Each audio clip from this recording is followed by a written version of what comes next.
Good morning, ladies and gentlemen, and welcome to Snam 22-26 strategic plan presentation. First of all, I want to thank you for being here with us in Milan and for being connected remotely.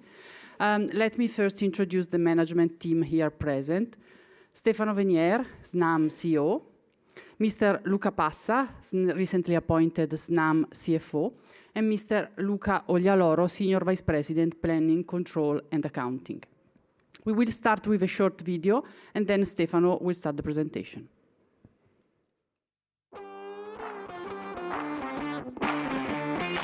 For more than 80 years, we have guaranteed the energy security of the country. Today, we are providing a decisive contribution to new challenges, diversifying supplies, and accelerating the transition.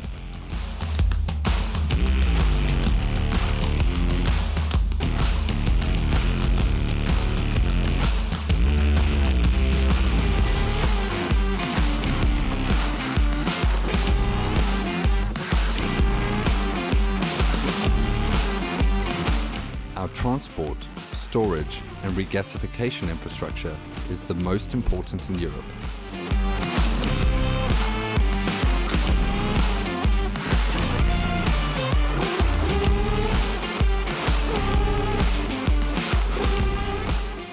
We unite territories and communities, and we are committed to upgrading our assets to reshape the national energy network and take it into the future, safely.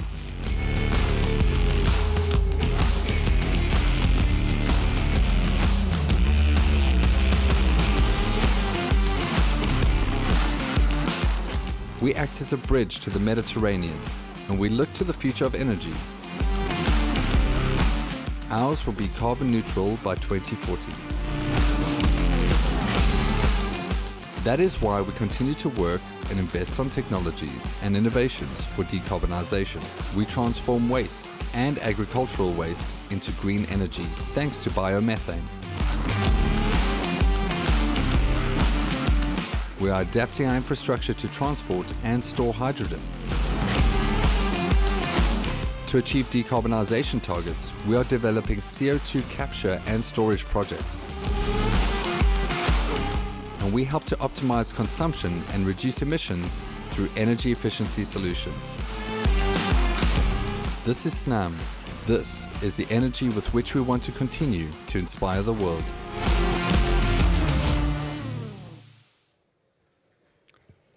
Good morning. Thank you, Francesco, for the introduction, and good morning also on my side. Let me say first, I'm pretty happy to have part of you here because to this important event is giving, let's say, a human feeling to this sort of presentations that we lost in the last couple of years.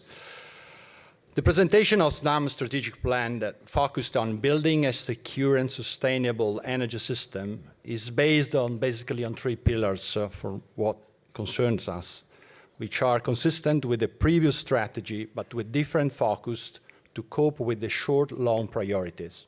First, the development of an adequate, resilient, and hydrogen-ready infrastructure, we could say future-proof. The second, the decarbonization of the system through green gases and solutions. And third, the full digitalization of our assets for the most effective management of those assets itself.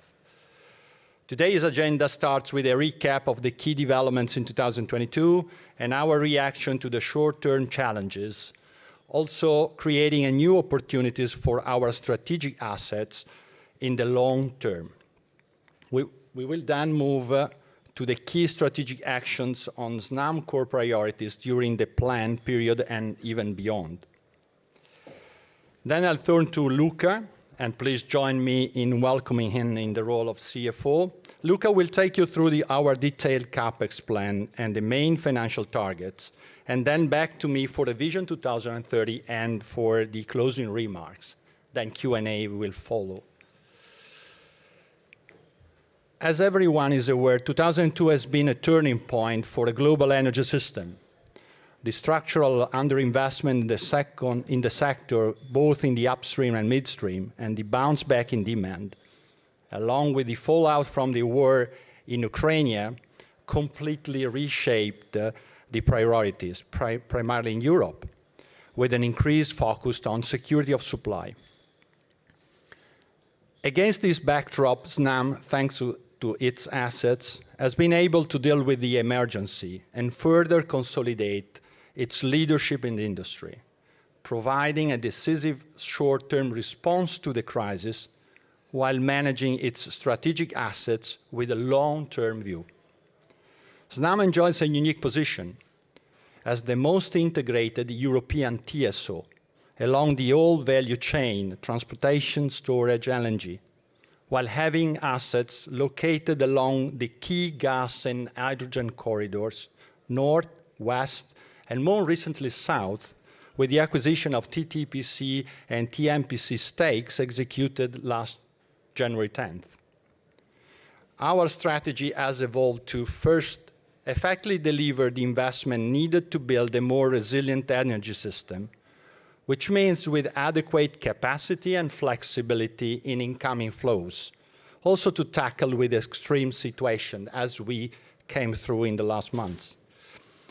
Second, to support the pathway to carbon neutrality while remaining a sustainable and reliable partner for all the stakeholders at the time of great volatility and uncertainty. So let's now move to the three main chapters of the presentation, and we will start setting the scene in the sense that 2010 and 2022 has been then a challenging year.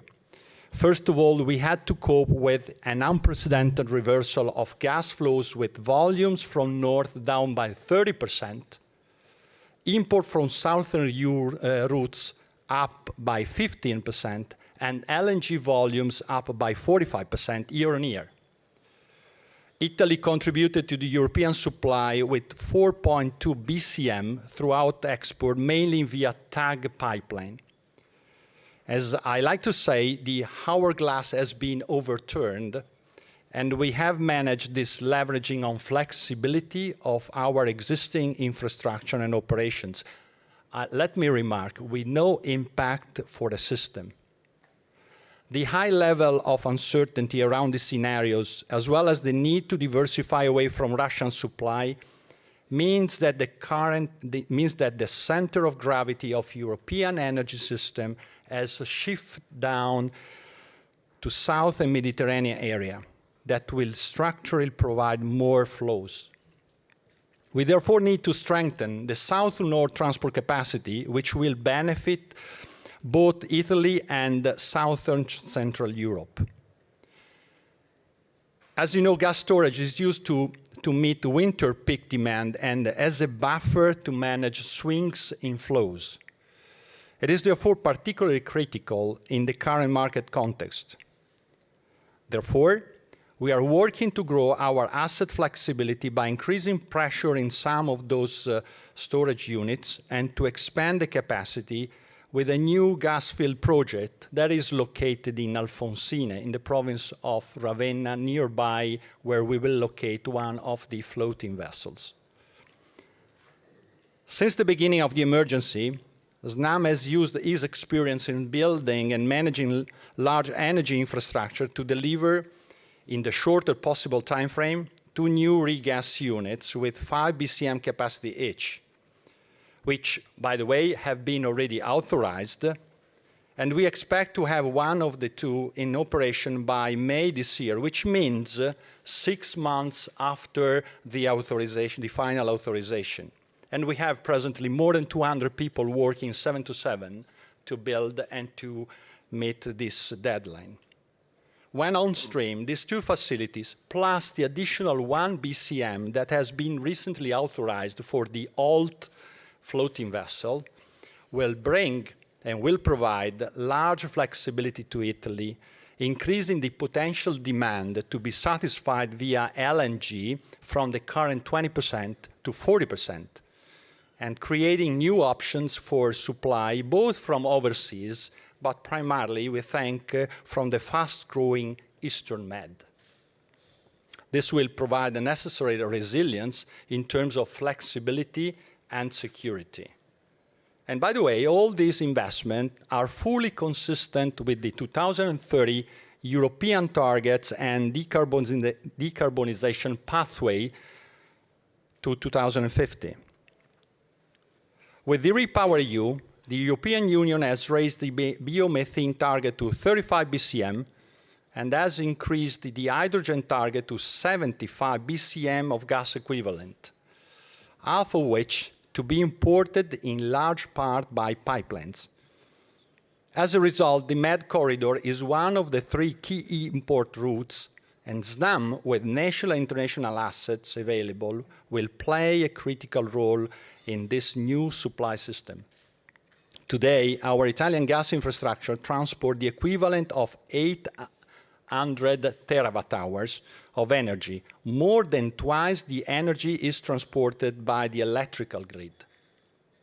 This energy will be progressively decarbonized through green gases, firstly via the development of biomethane production which development is on course, and then with a growing role of hydrogen, and also through natural gas in combination with carbon capture, allowing the so-called blue hydrogen and blue electricity that are, by the way, taking ground among the options for the decarbonization. I'd like to drive your attention to the fact that the development of the hydrogen has significant implication for the gas volumes flowing through the infrastructure due to the lower hydrogen energy density, that is 1/3 compared to the natural gas. Therefore, volumes are expected to increase to over 85 BCM. Strengthening the south to north capacity will not only address the short and medium-term natural gas needs, therefore, but will also be the long-term decarbonization requirements. We expect then a coexistence of natural gas, part of which in combination with carbon capture, biomethane, and hydrogen managed through our infrastructure in the future. And here comes the view of multi-molecule future-proof infrastructure. Let me now step into the strategic developments and core priorities, and then I will present in the next slides with a factful and comprehensive description. We borrowed the European energy framework to position the Snam strategic pathway. Healthy energy systems are secure, environmentally sustainable, and affordable, with a balance between the 3 dimensions of the trilemma you see in the chart. Maintaining this equilibrium in the transition and through external volatility is a very complex exercise, as we have seen in the last months. In the last 2 decades, sustainability attracted most of the public attention, while security and affordability were taken for granted. The current crisis has jeopardized the security of supply, and then resulting prices volatility has put the social cohesion and industrial competitiveness of Europe under threat. We therefore need to rebuild a system that is currently under severe strain, with an out-of-balance trilemma.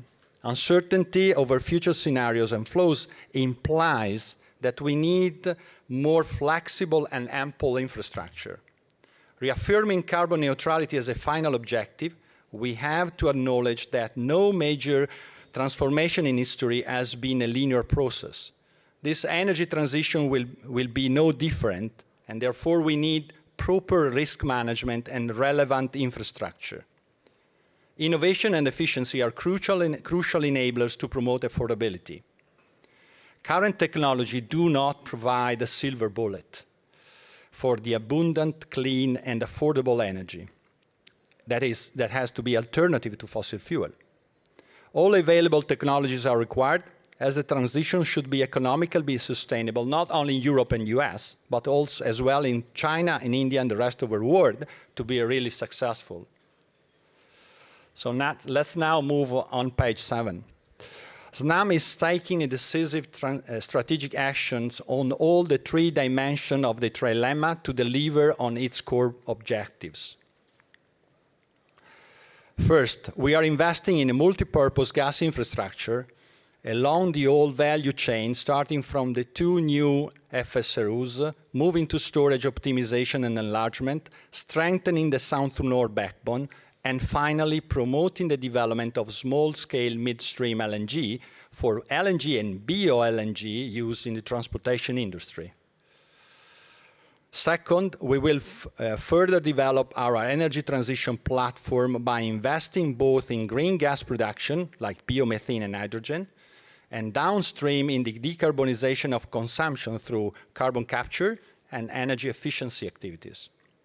The third, we will continue to invest in the digitalization of our assets and optimizations, focusing on cost efficiency and leveraging on the flexibility of our infrastructure.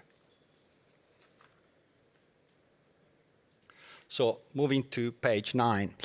Let's now move to the first piece of our framework, the multipurpose gas infrastructure. To promptly respond to the emerging need of reshaping the domestic energy system, we have increased our capex to 9 billion euros over the period 2002-2026.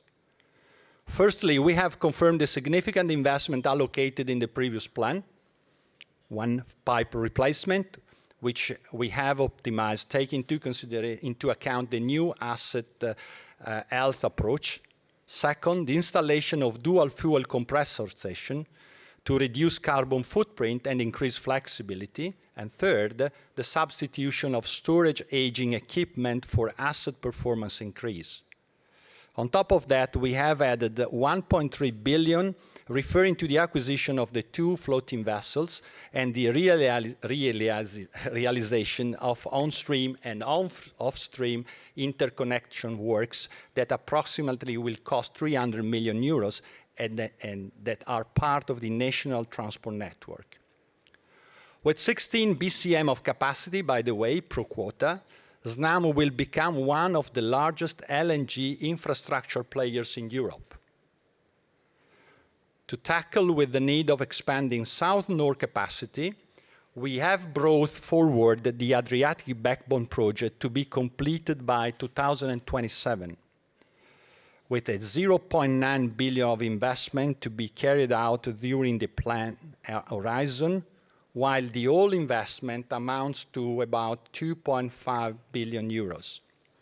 The project is composed of 3 pipe sections from Sulmona, that is located in the central part of Italy, in Abruzzo, to Minerbio, close to Bologna, of which 2 have been finally authorized, and 1 compressing station in Sulmona that has been authorized as well.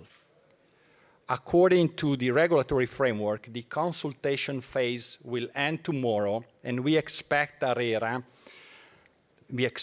ARERA the final clearance by the end of February, beginning of March.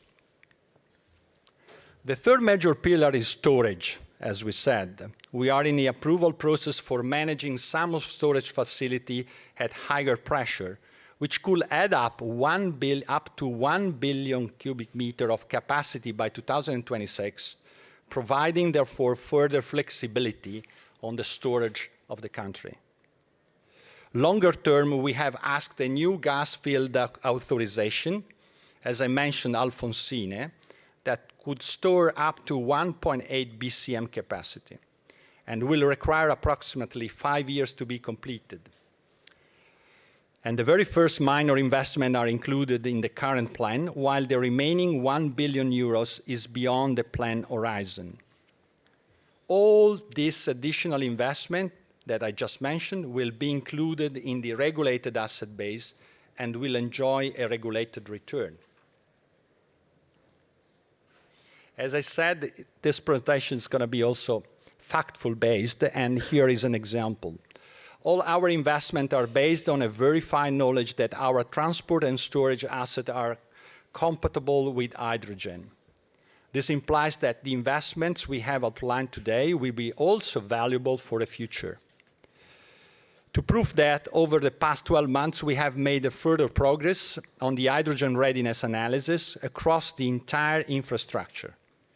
Let me qualify some of this information on what you already know. RINA has recently certified 750 kilometers, and we have set a roadmap to reach more than 3,000 kilometers by 2026 on voluntary basis. In November 2022, we successfully carried out a test in one of our compression stations in Istrana with a variable 10% hydrogen and methane blending. Third, the testing lab unit simulated pressure and temperature on specific storage facility with very reassuring results. We are now in the detail engineering phase of a field test on deeper layer of fume trusted, which is the largest storage unit we have in the country. We have recently signed an MOU with Enea and several distribution system operators to assess the hydrogen blend readiness of the whole downstream infrastructure chain down to residential user. And finally, this quarter, we will start installation of hydrogen-ready gas chromatographs at key foreign interconnecting points.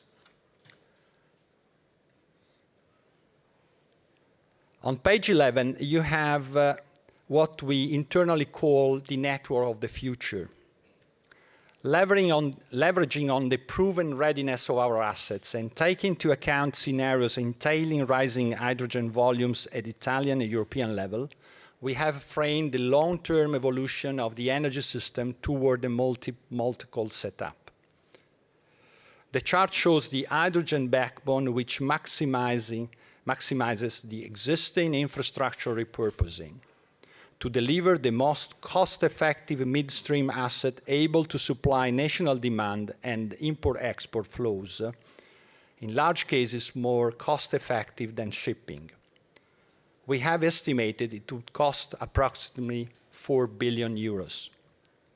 Since we have collected strong interest from market participants, both domestic and from Central Europe, we have applied to the European PCI, the projects of common interest, and we believe this could become one of the most strategic and mature corridors in Europe. This backbone will support the creation of an integrated, interconnected European hydrogen market, potentially positioning Italy as a hydrogen transit country, as well as is happening for gas. We have also studied the cost and potential location of hydrogen storage facilities to support the ramp-up of the above-mentioned demand. According to preliminary estimates, it will cost 3 billion to develop seasonal and above-ground capacity to serve the evolving demand needs over the years. Let's move now to the energy transition platform and specifically on green gases.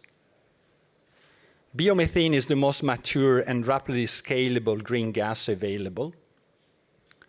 Snam has built a solid platform with 40 megawatt of biomethane and biogas plants in operation at the end of 2022. We will act as industrial developer, as you always said, and focus our investment primarily on agri-feedstocks. The current Italian biomethane decree, relying also on resilience and redundancy and relaunch funds, provides a compelling incentive scheme and the visibility required to ramp up our pipeline of investments. We project to reach more than 100 megawatt by 2026, based on both upgrade of biogas as well as new biomethane plants. On hydrogen, we have selected a handful of projects leveraging on financial facilities such as the Innovation Fund, Horizon Program, and again, the PNRR. This to unlock the demand growth and to build the know-how for further larger scale projects, which will provide synergies with our existing infrastructure, by the way. This will also include a first set of green hydrogen refueling stations. We have also shaped a proposal for the production of hydrogen from excess renewable capacity, primarily in the southern part of Italy, as a system service, and this will be part of the discussion on the new gas package at the European level. We continue to make research and development investments into innovative technologies, thereby relying on the strategic partnership we have with De Nora, And with respect to De Nora, I'd like to highlight that the European Commission recently authorized up to 63 million euros of grants for building the first gigafactory in Italy. On page 13, let me drive you and have a look on the other side of the decarbonization options. CO2 capture, transport, and storage is key for climate change mitigation strategies, as reflected in the latest IPCC and the IEA reports.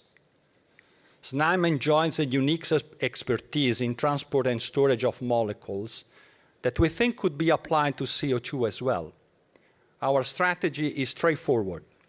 We are learning from our associates, Storegga, a company with strong CCS exposure in the UK with respect to the Anchor project, and Decarbonix, that is a company specialized in the underground storage of molecules, with the aim to support the decarbonization of the hard-to-abate industries.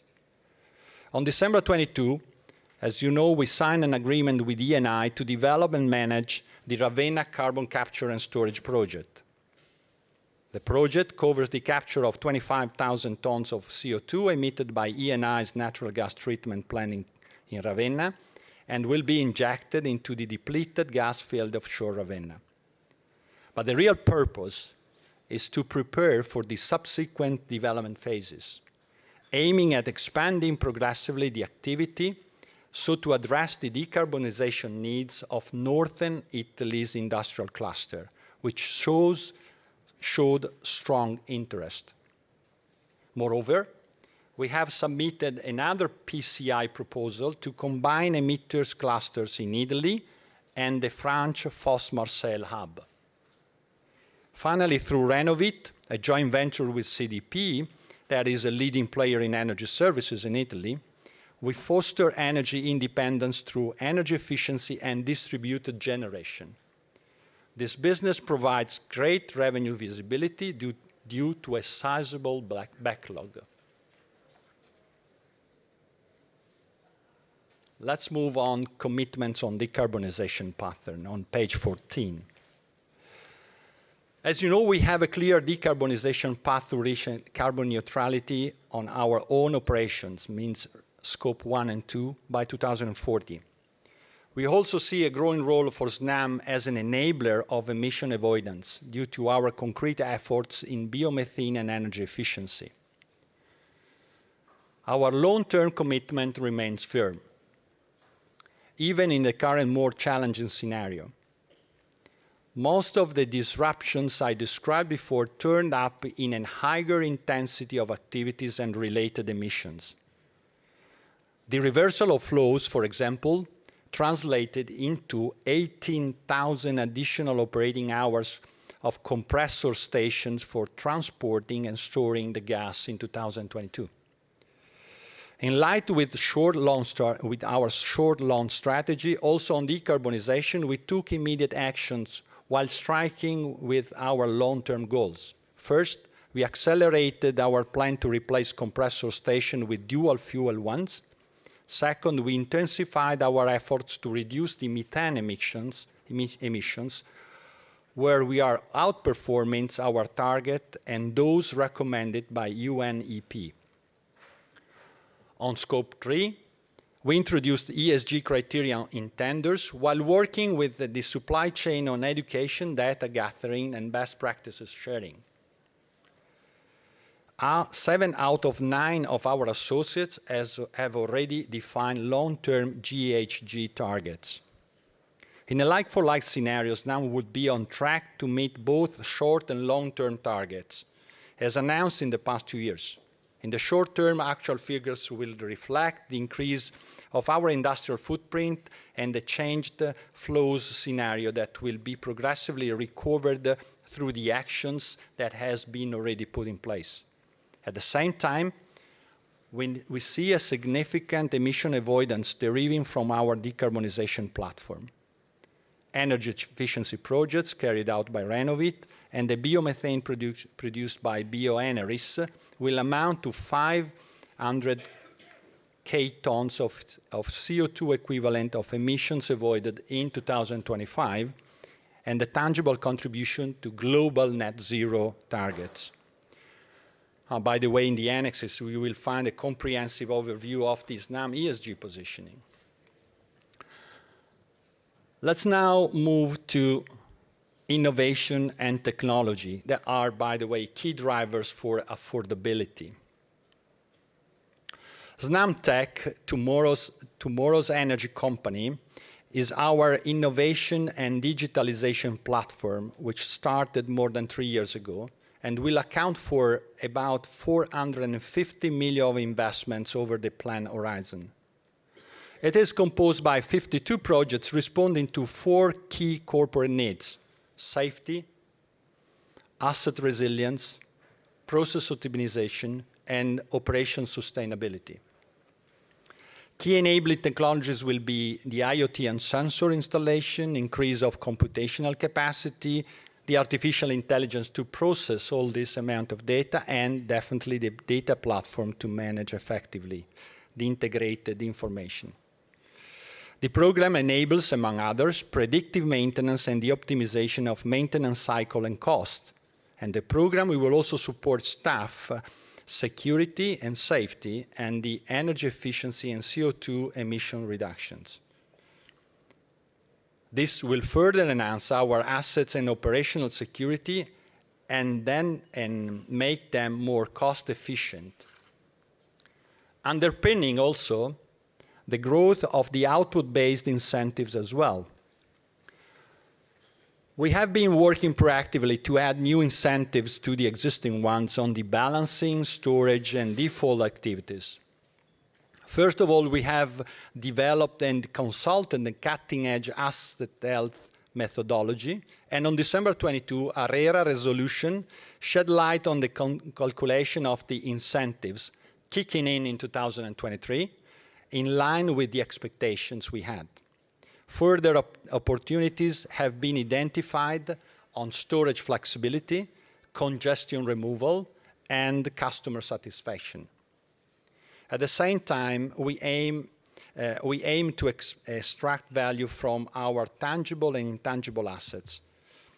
As I mentioned, we have included in the plan new midstream small-scale initiatives, such as the LNG truck vessels in Panigaglia that has been authorized recently, and the bunkering at OLT, by leveraging on the synergies with our assets and, by the way, the public funding.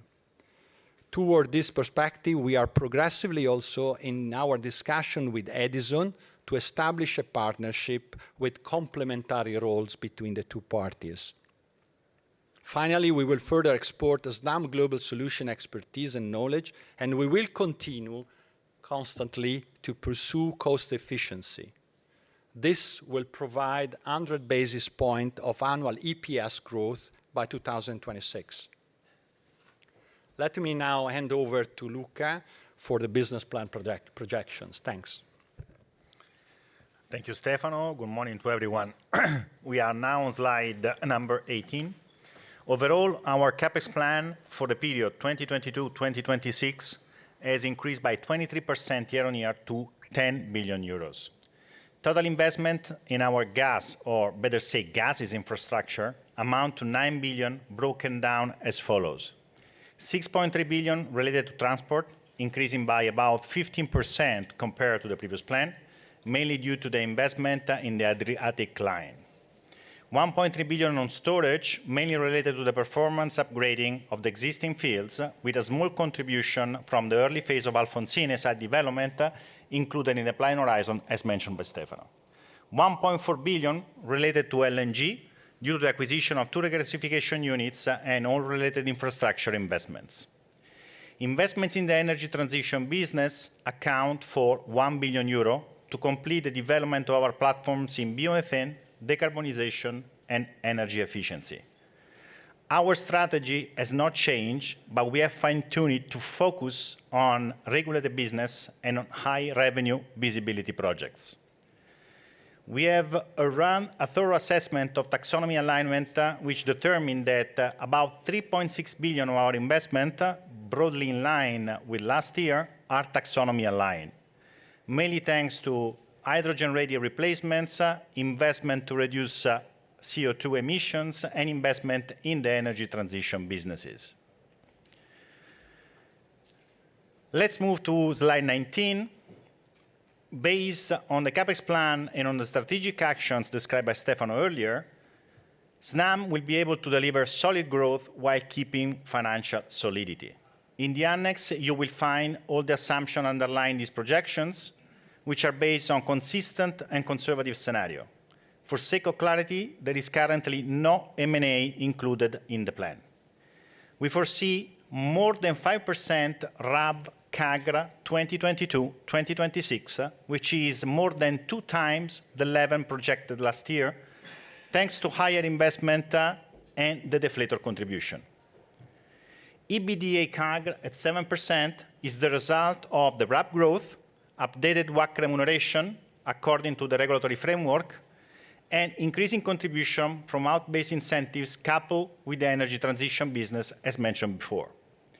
Net profit CAGR is approximately 3%, reflecting rising D&A from increased investments and higher interest expense, with a cost of debt over the plan horizon at about 2% versus 1.1% in the previous plan. Moving to slide 20, this CapEx profile fits with our home rule on financial discipline. Credit rating metrics are expected to remain within the threshold of our current rating positioning by Moody's, Standard & Poor's, and Fitch over the plan horizon. In particular, leverage will remain below the 75% threshold of net debt to fixed asset plus book value associated by Moody's, with a comfortable FFO to net debt at around 12%, displaying a positive trend underpinned by the solid EBITDA growth over the plan period. Moving to 2021, let's look in detail at the EBITDA evolution to 2026. EBITDA growth is significantly higher than the 4.5% in the 2022-2025 plan embedded in the previous plan, and higher degree of certainty and visibility. The 7% CAGR between 2022 and 2026 to 2.85 billion will mainly be driven by the contribution of the gas infrastructure, which will account for more than 80% of the total EBITDA increase. The remainder comes from the growth of the energy transition businesses. In terms of gas infrastructure, the EBITDA growth is approximately 500 million, which will benefit from the RAB growth, the increase in RAB remuneration following a slight rise in WACC kicking in from 2024, and the previously mentioned additional out-based incentives. In terms of the energy transition businesses, the contribution will come from the ramp-up of biomethane and the growth consolidation of the energy efficiency businesses, as we'll deliver on our strong project pipeline. Energy transition businesses will provide around 140 million of EBITDA by 2026. In terms of invested capital, we will lift by about 50 basis points our 2022 return on invested capital, with accumulated value creation over the plan horizon of about 1.5 billion euro. Moving to slide 22, to the net income analysis, we project 3% CAGR over the plan horizon, starting from our full year 2022 guidance of 1.13 billion. This will be mainly the result of a strong operating performance at EBITDA level, as explained before, counterbalanced by the increase in D&A and the rise of interest expenses. The contribution of our associates will be slightly positive thanks to the consolidation of the Algerian pipelines from this year, 2023, and the organic growth from the Italian associates that will offset the cyclicality of the others. Despite the new interest rate scenario, we will be able to deliver 3% EPS CAGR and a 14% average ROE, return on equity. Moving to slide 2023, in terms of funding strategy, the priority will be to optimize the cost of debt in a higher interest rate environment. In the short term, we will focus on more flexible debt instruments, leveraging our relationship with core banks while the market normalizes. Over time, we will adopt an opportunistic approach managing the maturities profile while retaining optionality in diversifying our funding by implementing multi-currency issuances, exchangeable bonds, and private placements. At the same time, we will explore other sources of funding, such as instruments guaranteed by SACE, the Italian ECA, and we might benefit from a more benign approach at European level, suggested by the revision of the recovery plan to include critical gas-related investment, such as the Adriatic Line. We will continue to focus on sustainable finance, with an increasing share of ESG financing from 70% expected at the end of 2022 to about 80% by 2026.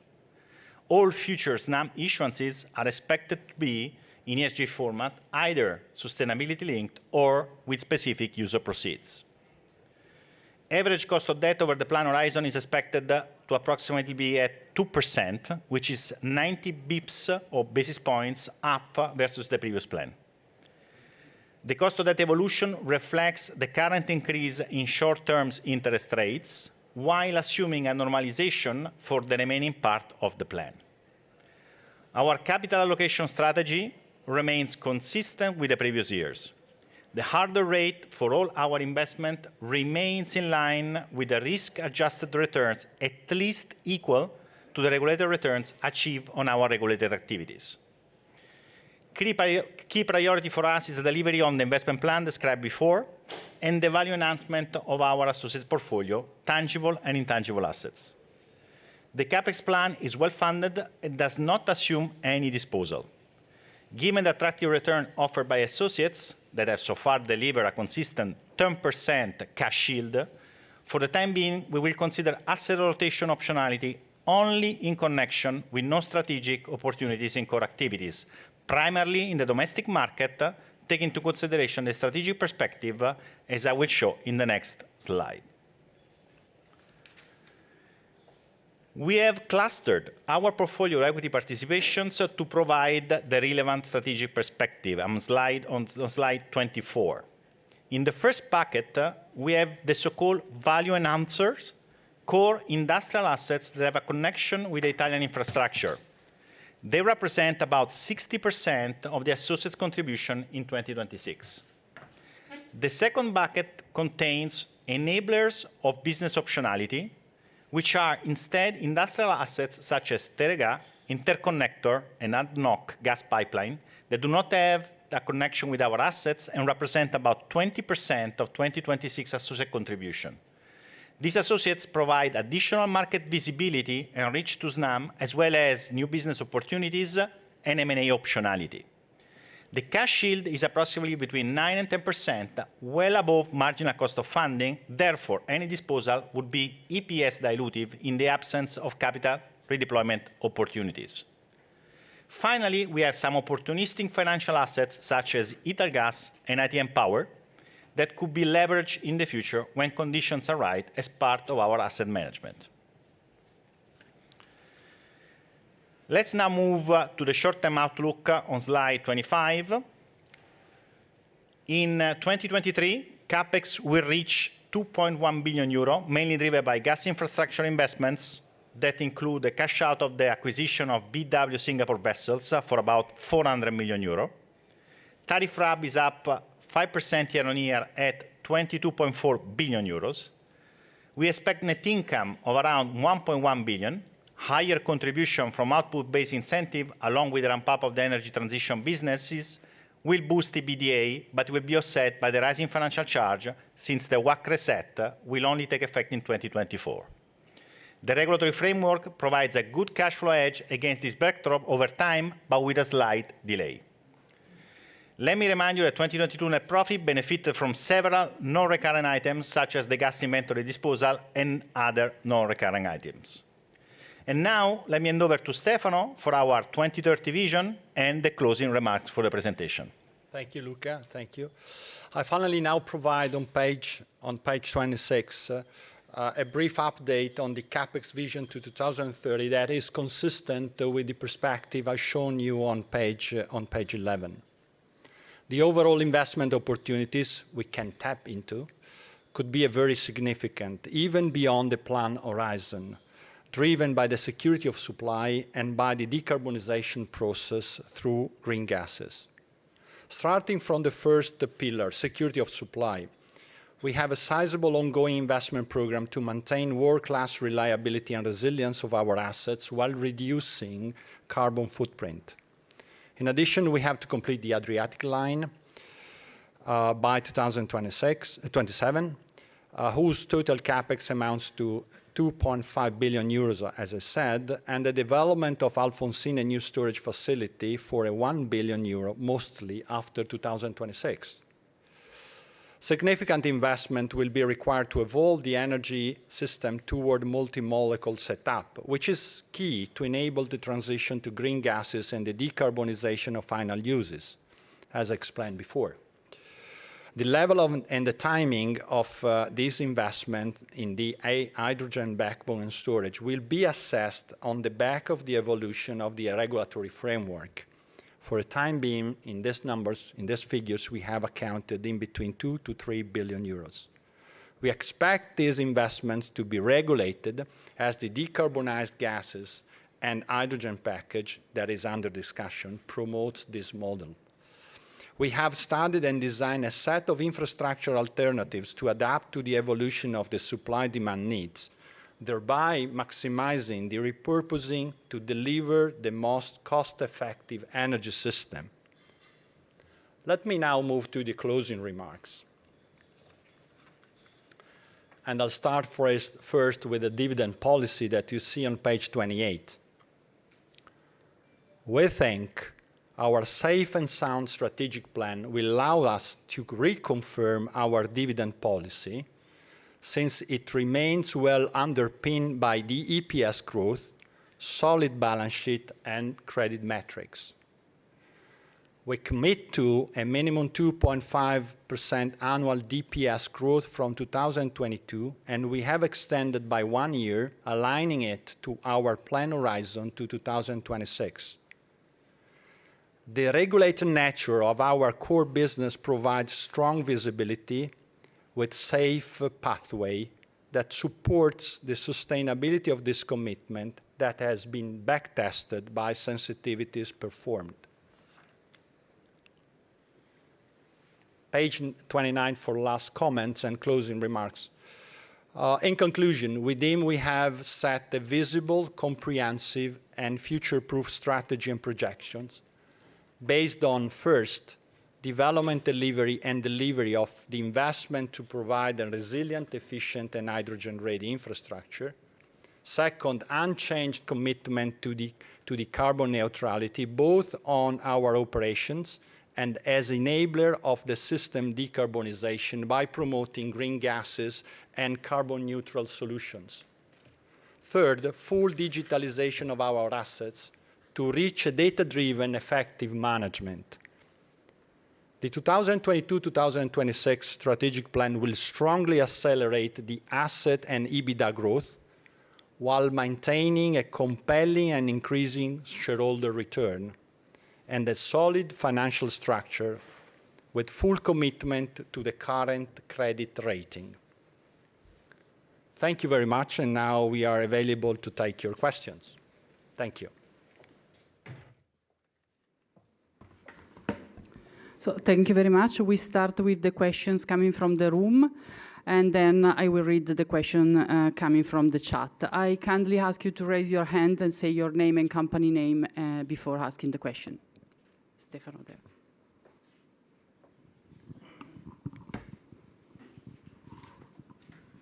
Good morning, and thanks a lot.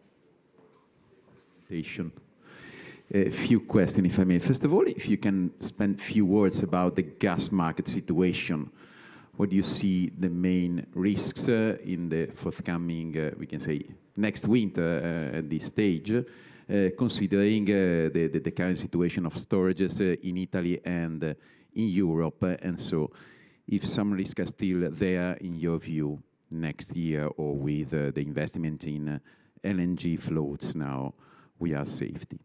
The second question regarding the investments plan. You confirmed more or less the previous investments of 6.4 billion euros. including also replacement investments. The previous plan was in the region of 1,300 kilometers of pipeline. Now you reduce to 1,000 kilometers of substitution. So is there a lot of inflation in the market? And do you see some risk with the switch to TOTEX system in 2026, probably, about these investments in the long run? The second question regarding the investments in biomethane, you underlined the opportunities in this sector, the fact that the ministerial decree also provides around 1.7 billion euros of subsidies for this sector. But in the meantime, it seems to me that you reduced from 850 to 550 million euros the investments in this sector. So what is the target in the long run regarding investments in biomethane? And the last question regarding the associates. You said this is a potential opportunities, but what is the structure of capital that you expect in the long run on this? Regarding also the associate, will you increase the investments in this in associate or not? Very finally, regarding the market in 2030, you reduce by around 4 BCM the gas demand in 2030. You expect this target, if I'm not wrong, REPowerEU targets see a strong reduction of consumption in 2030. Thanks a lot. Okay, we go with answers. Okay, I'll try to follow your list. First, what is the market situation? Of course, as you read from the numbers we published, the situation is pretty good in the sense that thanks to the mild climate we have had in December and so far in January, apart from the last couple of days, and thanks to the several initiatives we have taken to preserve the gas in the storage, okay, the counterflow initiatives, the auctions to deliver the gas next winter, and I don't want to list all the actions we have done. We have a significant gas in the storage that is today, that is roughly 2.5 BCM more than last year at this time. This will mean that we expect by the end of the thermal season, that means the end of March, a residual gas in the storage nowadays around 3 BCM. I wouldn't be surprised if this total amount is going to be up to 4 BCM at the end of March. That has to be compared with the 0.6 BCM we had last year. In other words, we will start the injection season, summer season, with 25-30% of the gas already in the storage. That will relieve the pressure to put the gas in the storage to get back to the 11 BCM that is the target we had this year, and we have to replicate for next year.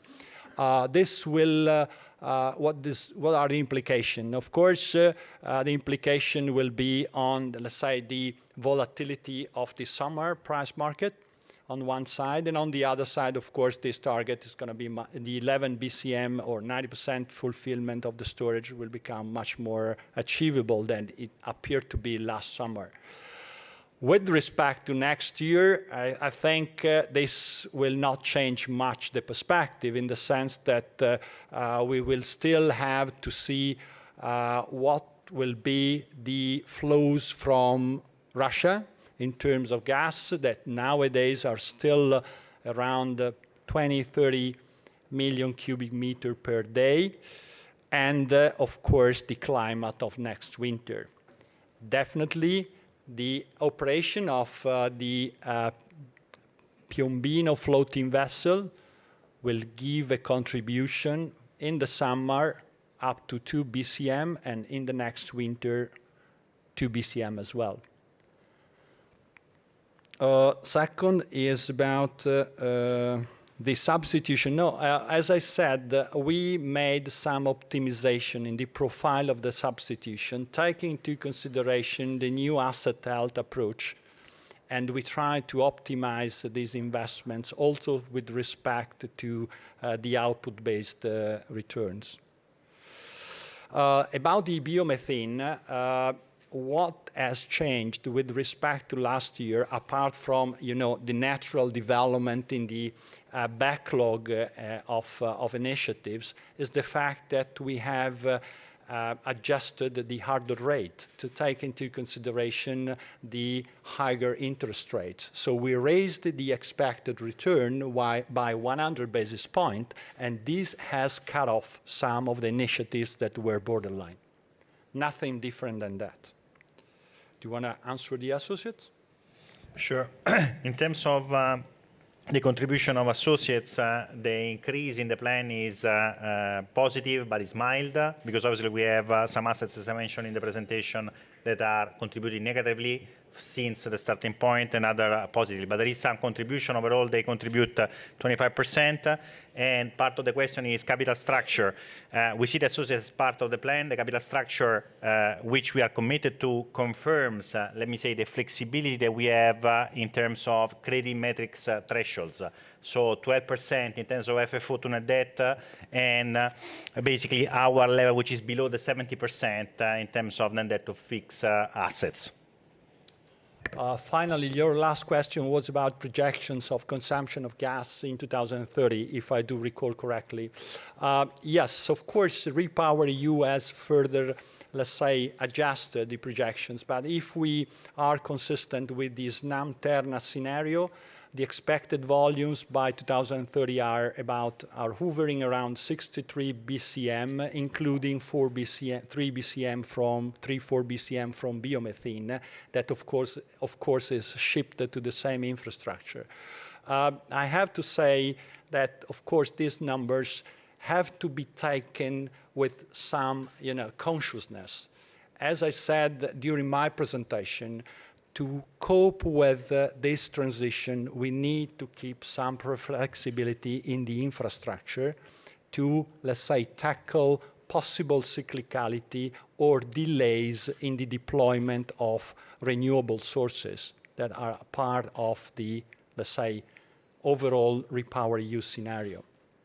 So I think also with respect to the development of, let's say, hydrogen, the last 12 months has in some way, let's say, reshaped the timing of development. That, of course, depends primarily on the deployment of renewable energy production, because you can't do green hydrogen without renewable energy available.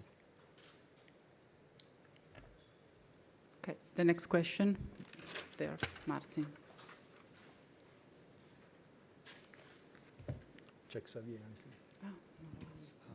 Thank you. This is Marcin Warsztal from Bank of America.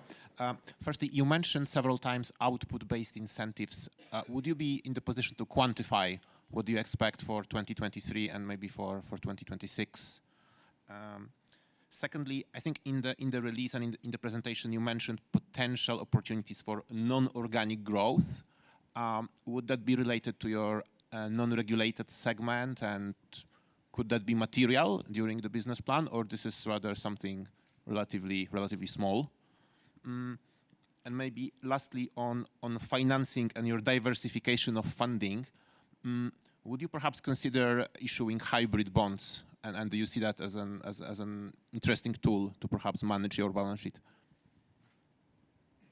Okay. As a matter of, with respect to the output-based, of course, a significant step up in the, let's say, income from output-based will come from the new asset health methodology. Okay, what we do expect throughout the business plan is a total number in between 80 to 100 million euros. Of course, 2023 will be the first year, so we will more closer to the lower end, but we are targeting to reach the upper end of the range by 2026.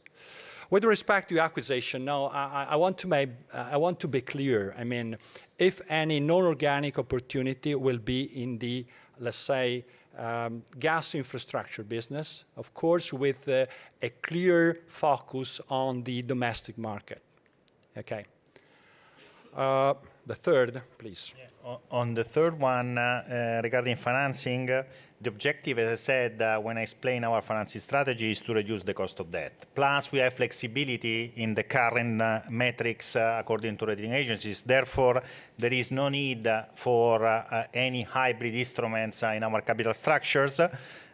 Plus, the cost of hybrid instruments are completely against our objective to reduce the cost of funding overall. Let me add the word to be even more precise. My statement on non-organic is that we only have, let's say, some minor acquisition that are ongoing in the biomethane business that are part of the pipeline we carried along in 2022 that will be executed in 2023, but it's marginal with respect to the numbers we are talking about. Okay, we have a question from Javier Suarez. There. Thank you, and good morning. 3 questions. One is on the new management imprinting for the company. The second one is on the capital structure of the company, and the third one is on the overall assumption within the business plan. On the new managerial imprinting, I think that during the presentation there has been an argument that there is a consistent approach versus the previous business plan, but I have also noticed that there is more granularity on the hydrogen opportunity in the short to medium term, and there is lower investment in non-traditional activities. So the first question to the new CEO is, what do you bring into the company in terms of new management approach into the security of supply of Italy, or investment of the company into traditional versus non-traditional activities, international investment, etc., etc. So the thing that I'm trying to understand is what is new in terms of management versus the previous path. The second one is on the capital structure of the company. We are in a scenario in which interest rates are significantly higher. Obviously, the company has done a very good job in the past maintaining cost of capital low, but CapEx continues to increase. Thank you. CapEx continues to increase, and the dividend continues to increase as well.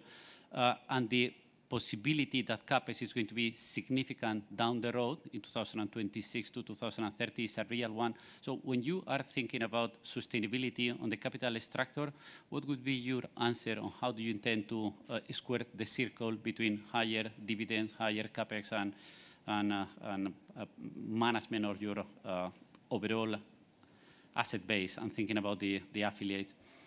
That's the second question. And the third one is on the assumption. If you can give us a little bit more of granularity in your assumptions on the allowed return on RAB in 2024 and 2025. I have seen the assumptions for 2026.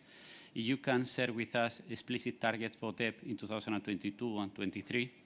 And also, I could be interested on your assumption on revenues contribution from non-regulated activities through the business plan and the contribution to the EBITDA. I think that the CFO mentioned something on that, but more granularity would be welcome. Thank you.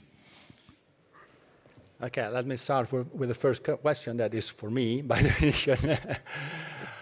I think in the last 8 months I've spent in the company, what came clear was that some of the priorities were changed by the environment. Okay, and at the same time, what I saw was a significant opportunity that through refocus on some of the gas infrastructure, we could combine the short-term priorities with the long-term targets. I mean, we could have a sort of short-long perspective without losing, okay, the eye on the horizon, and with the final target of having this infrastructure available and as an enabler for the transition. Okay, of course, you mentioned one point, the granularity of the things I've described in my strategy. I mean, I said I want to be real, let's say, concrete and factful on the facts. And there is one number that comes to my mind that is extremely important. 55 of the CapEx plan I've shown to you has been already approved. Okay, I think on the basis of this platform, it makes the opportunity to deploy these investments extremely concrete and visible. Okay. Of course, the general situation is also posing us another core strategic questions. And that is the fact that we can relaunch the role of Italy with respect to the entire European energy system. And here comes another angle that in the past was residual, that is the reverse flow. We exported 4.2 BCM of gas. 100% of the capacity through the TAG next year has been already booked, 6 BCM, and consider that the Austrian market accounts for not more than 8 BCM. Okay? And I think that going forward, this is going to be an opportunity that will further consolidate. In fact, in the projections and the, let's say, perspective we are giving to this north direction, we will expand the reverse flow capacity up to 10 BCM. Okay, and this will leave also to TAG a new strategic role. We redesigned the role of TAG in this kind of perspective that perfectly fits with the perspective with the green gases. I mean, I have to say, and I mentioned in my presentation that we submitted a PCI for the hydrogen backbone. That is a step further with respect to the fact that the REPowerEU identified that backbone as one of the core backbones for hydrogen. And what made us confident to submit the PCI was the fact that we had a sizable interest from southern German companies, Austrian companies, ready to invest in Northern Africa and to get the hydrogen through that pipeline. And here comes another very core angle we have to consider, because through the Adriatic pipeline, we will have 3 backbones going from south to north, and this gives us much more flexibility in repurposing and redevoting one of the 3 pipelines to hydrogen. That is going to be totally different in case we have only 2. And at the same time, we have 3 backbones on TAG that makes possible the 2, let's say, corresponding flows. I think if you consider and you take into consideration, I mean, the options that, as we said, comes also because we are the largest and unique player in Europe that has the entire value chain under control, LNG, storage, and pipeline. And I try to leverage on this, let's say, real unique strength to relaunch the plan we presented you. On capital structure, Javier, clearly we are in an interest rate environment which is increasing. I think we projected our capex plan beyond 2026, which is increasing because the run rate more or less in the current plan is 2 billion, while for the last 4 years up until 2030 is actually increasing by another 2 billion for the period. And obviously our current capital structure can sustain that kind of investment. Now, if there were opportunities to increase investment further, clearly we have, let's say, the ample associate portfolio to finance it. Therefore, let me stress, our commitment is to maintain financial flexibility according to rating agency metrics and to maintain our commitment to dividend. Therefore, we will play our associate portfolio in order to basically finance if there is an increased on investment capital projected to 2030.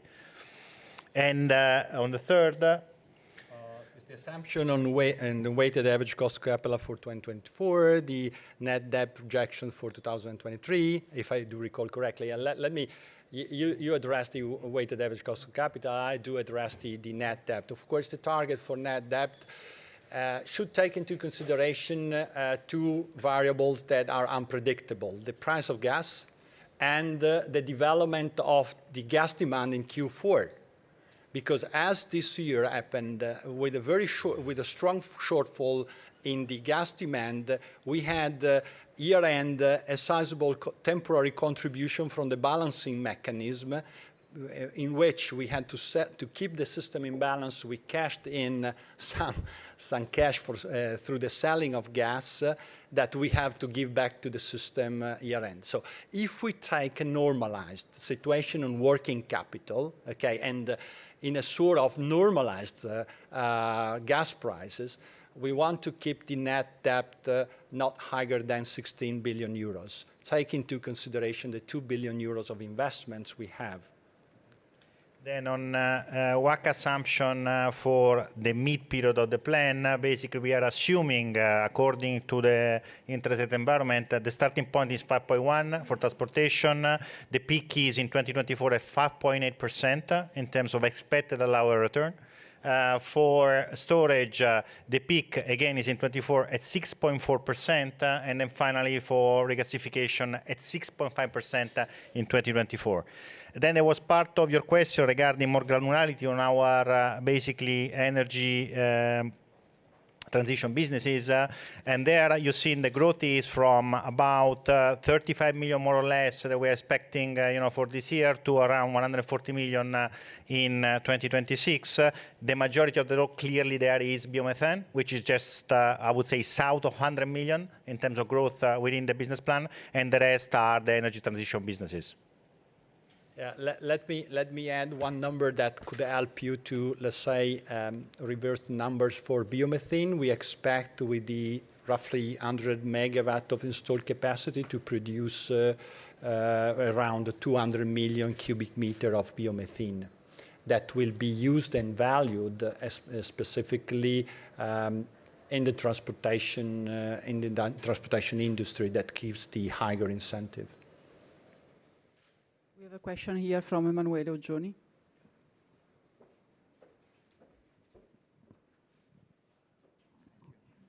Good morning, everyone. Emanuele Oggioni at Kepler Cheuvreux. Sorry for my voice. I have two questions. First of all, on LNG. The current project, your two current projects, so I kindly ask a confirmation of the deadline for both, and also the contribution in terms of EBITDA. I suppose roughly 40 billion each in terms of EBITDA. And secondly, the question about further projects in Italy of LNG. For example, we know of two large projects in Gioia Tauro and another one in Porto Empedocle, exactly.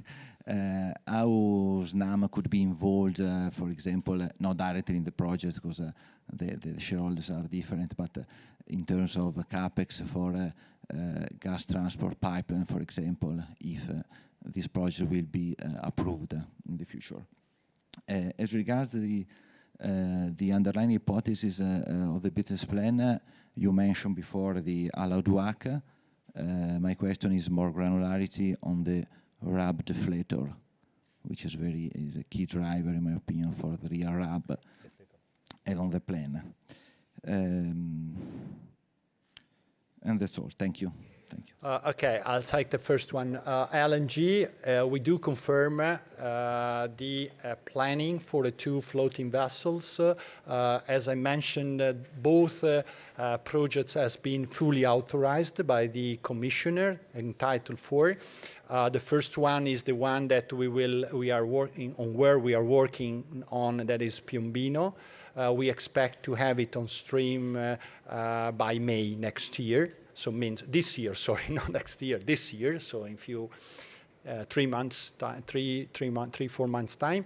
All the works are progressing according to the time schedule, so no delay so far. And as I said, we have more than 200 people working on those in the construction of those facilities 7 by 7. The second is the Ravenna one that will be on stream on Q4 2024. Okay, it's going to take longer because we'll be moored on a jetty that need to be refurbished. This jetty already exists. We have both that infrastructure, and so works will take longer, but the asset will be on stream, as I said, Q4 2024, The vessel, the acquisition of the vessel will be executed September this year with a cash out of 400 million euros. Further projects, of course, we know about the two initiatives that started, I think, 10, 15 years ago, the one in Gioia Tauro and the other one in Porto Empedocle.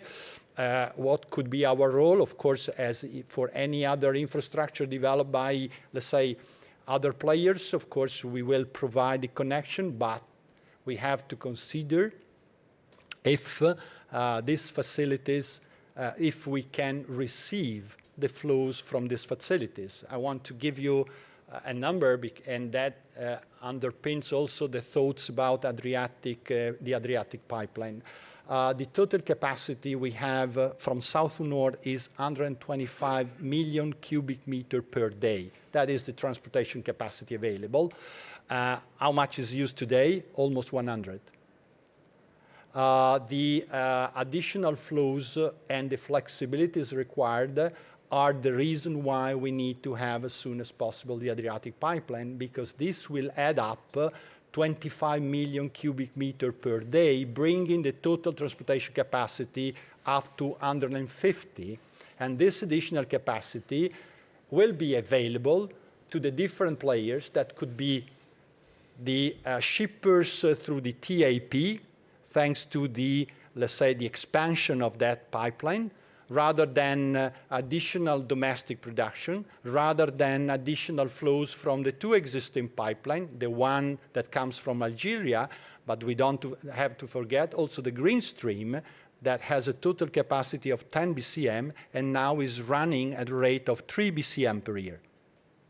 So there is ample of options for additional flows, but we have to deal with a constraint in the south-north capacity, and that is the reason why I'm saying we are not running the risk to have, let's say, excessive capacity south-north, and we need to develop this infrastructure. That is well understood also, I think, by the government and at the European level, having said that the Adriatic backbone is part of the strategic infrastructure in the European interest. Second question, I'll leave you for a second. Yes, question. on the last one, in terms of assumptions of deflator, we are basically projecting 2.3% average within the business plan period, 2022-2026. Any further question? Davide Candela.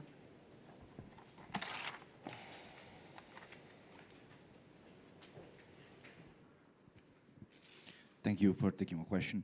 I have just two. I just want you to elaborate maybe on maybe new cross-border interconnection between Spain and Italy or Spain and France. I assume that the cumulative capex for between 2022 and 2030 do not include these investments. Any update on that would be useful for us. And second question on non-organic growth. I was wondering if you would be interested in acquiring some assets of in storage of Edison, if this will come on the market, I don't know, this year or the next year. Thank you. About the strategic perspective on these two interconnections, these are, let's say, significantly different in the perspective. I have to say that when I came to Snam, the idea of this interconnection between Spain and Italy was hovering and was part of the discussion we were having with Enagas. But at that time, we had no, let's say, tangible project on additional LNG capacity. So it was a mean to use some LNG capacity in Spain in favor to the Italian domestic market and potentially European market. Then we went through the process of acquiring the two floating vessels. So now, as I said, with the two floating vessels plus the expanded capacity of OLT, now we are adding up, 11 BCM of LNG capacity. So the entire strategic perspective that originally was thought for the interconnection between Spain and Italy, of course, has lost some of the attractiveness, okay? It's still an option. We are still exploring with Enagas. It's not something we have definitely dropped, but of course, in the prioritization of the investments, it went down. With respect to the interconnection between Spain and France, as you know, it has been changed toward a pure hydrogen transportation pipeline from Barcelona to Marseille. This new infrastructure is supposed to serve the expanding hydrogen market in Spain and in Morocco, by the way, in favor to the European market, okay? We are partly involved in this new venture through Terega. That is the subsidiary. We participate in the southern part of France. That is part of the 4 players that are promoting the project. This project is in the early stage, and we will follow it, but it has a completely different perspective. About the second question, might Snam be interested in the Edison storage capacity? I think we have, let's say, an obvious answer. I mean, Edison storage has slightly more than 1 BCM capacity available. We have a working gas of more than 11 BCM. It would make a lot of sense to put together the two clusters of assets to get synergies. But of course, it will depend on the decisions that EDF and Edison will take with that respect. Definitely, we will look carefully at the dossier.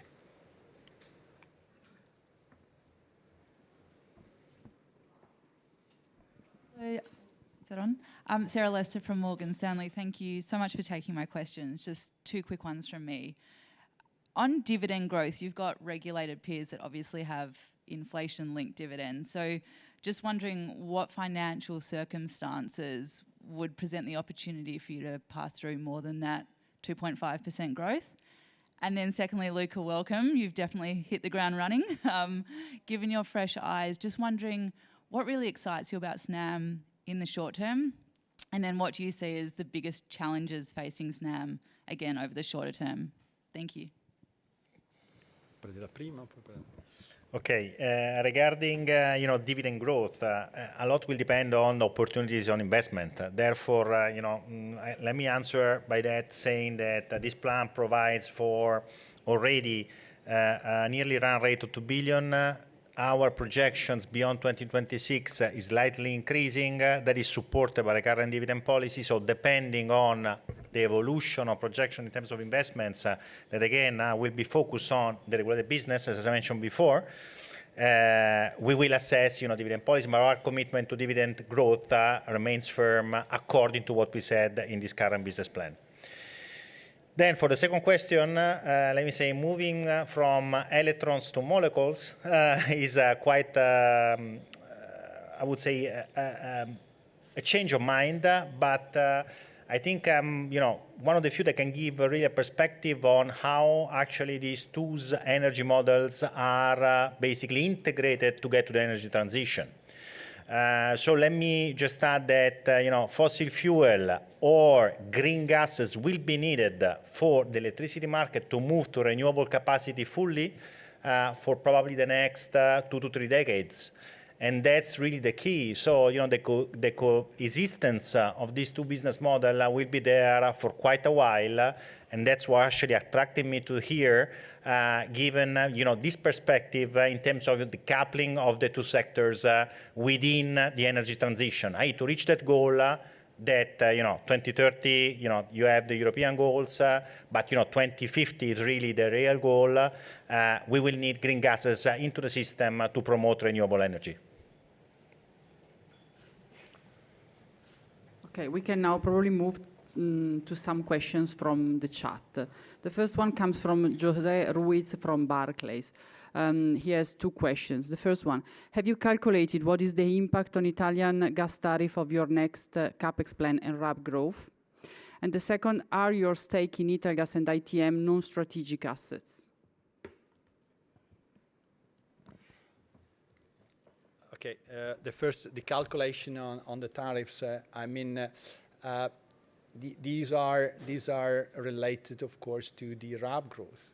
Okay, and in connection with the assumptions we have made on the weighted average cost of capital. It's simple math.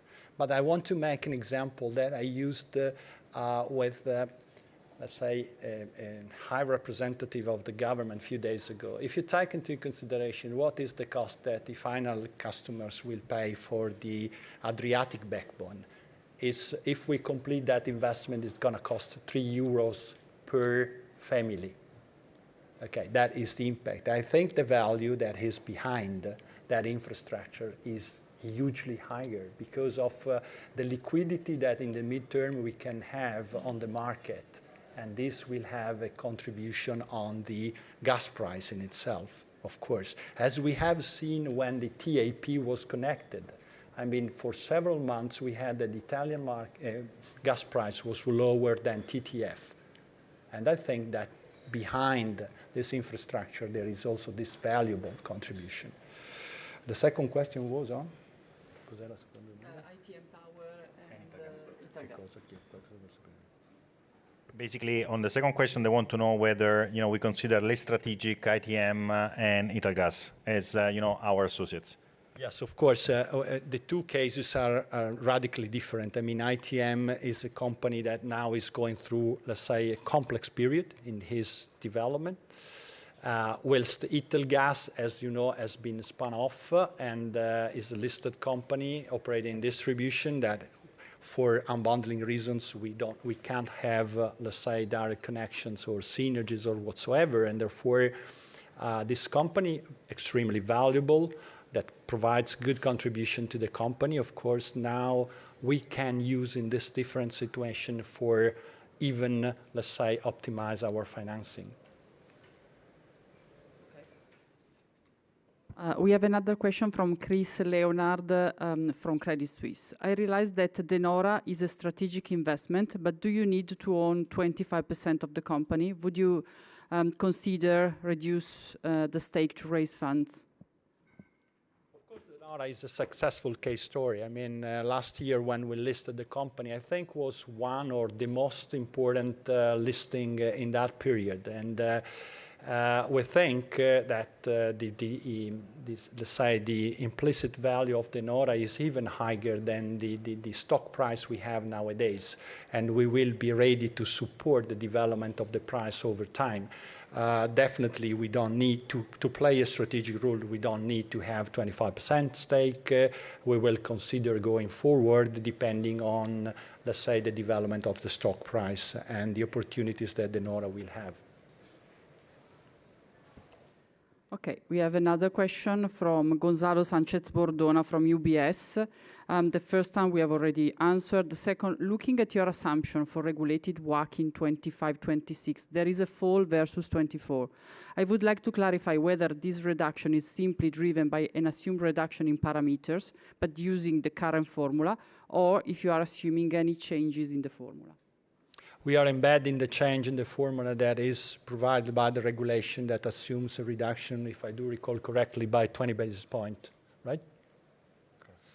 So it's a matter of math related to the existing, let's say, set of development set by the authority. Probably we have been conservative to that extent, but we wanted to stick with the lateral statement from the authority.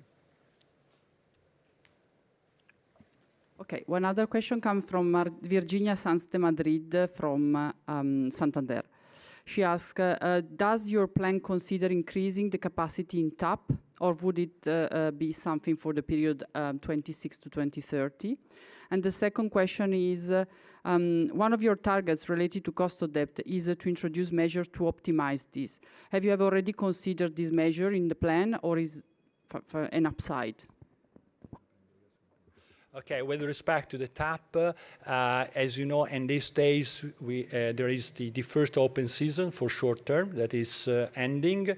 But for next summer, we expect the second open season for the major expansion. As a matter of fact, to increase the total volume shipped through the TAP up to 16 BCM, we don't need to make significant investment, in the sense that is required an investment of about 1 billion euro with respect to the 4 billion euros that costed the entire infrastructure. And this marginal cost will not have implication, will have implication for the shareholders. Therefore, this expansion will come without any, let's say, capital commitment by Snam, and of course will be in favor to the shippers to the extent we combine also the construction of the Adriatic pipeline. Second question for Virginia. Basically, the funding needs are expected to be covered within the business plan via traditional funding instruments, such as obviously bonds, RCF, long-term loans, including the line guaranteed by SACE, the Italian ACA.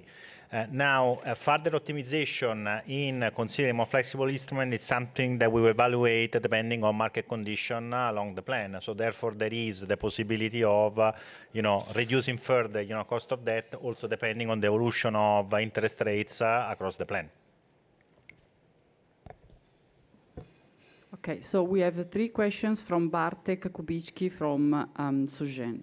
If you can explain your regulated OPEX dynamics in the plan, given the inflation and expanding asset base, the first one. The second one, excess renewable is probably a key for green hydrogen being produced. When do you think Italy could be in a position of having excess renewables? And who will be the consumer of the hydrogen you will transport in your view? And the last one, where are you in terms of permitting for the Adriatic pipeline? What could be the key risk for timely commissioning of the project? Okay, I'll start from last.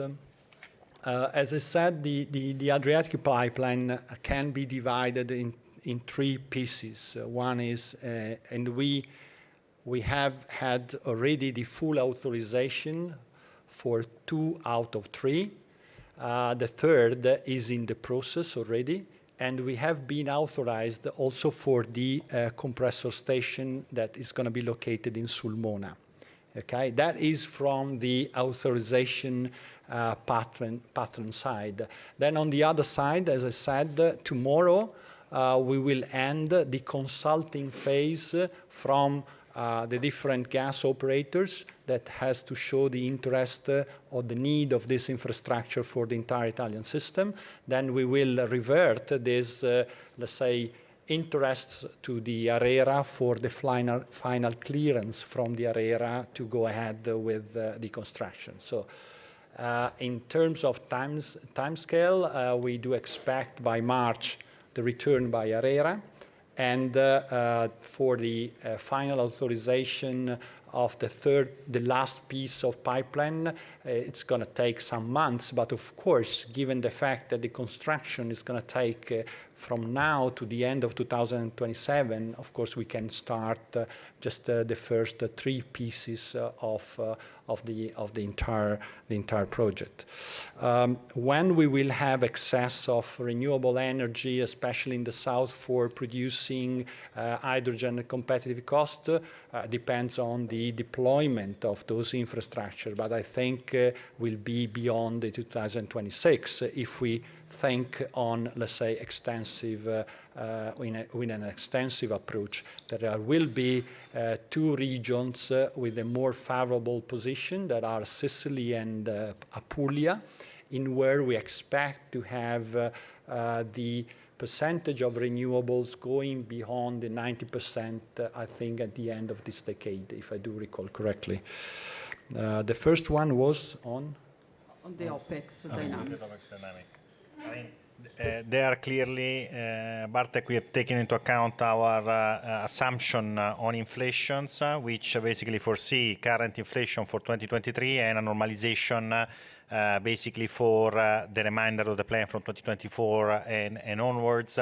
And to give you basically, you know, some numbers, we are, let me say, lending at an inflation point by 2026 at 1.2%. Obviously from a very high 2022 with more than 80% of inflation. Obviously, OPEX and CAPEX takes into account this kind of inflation assumption. Okay, we have no further question from the chat, so I check if there is any final question here in the room. Okay. If we have no further question, thank you for participating to today's event. We will now start an extensive roadshow in US and Europe, and we remain available for any follow-up question. Thank you very much. Thank you so much. Thank you.